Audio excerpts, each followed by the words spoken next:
個人都有佢嘅潛能，只要你相信。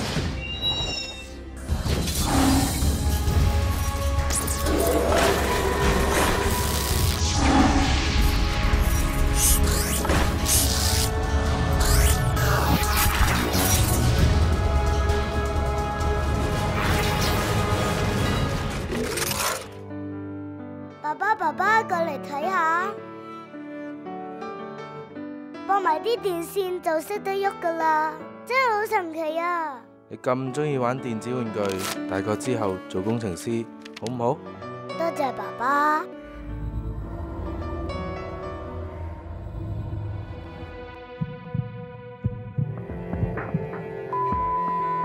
點解你呢個學期嘅成績差咗咁多㗎？爹哋媽咪離開咗，你都要面對現實㗎。呢個世界咩都會變，你都要為自己嘅前途打算㗎啦。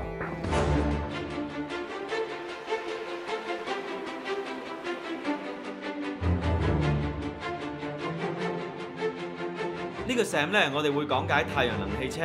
太陽能汽車要行得快，最緊要咧就係車身嘅重量着手。阿 Sir， 呢個位我唔係好明。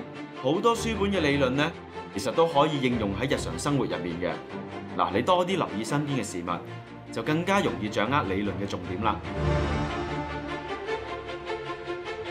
阿健，你係咪好中意呢一科啊？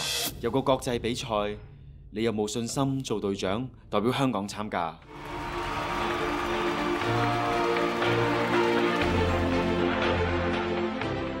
啲太陽能板要做係可能要細啲啊！試下用另一種電池啦。快啲啦！收尾，收尾。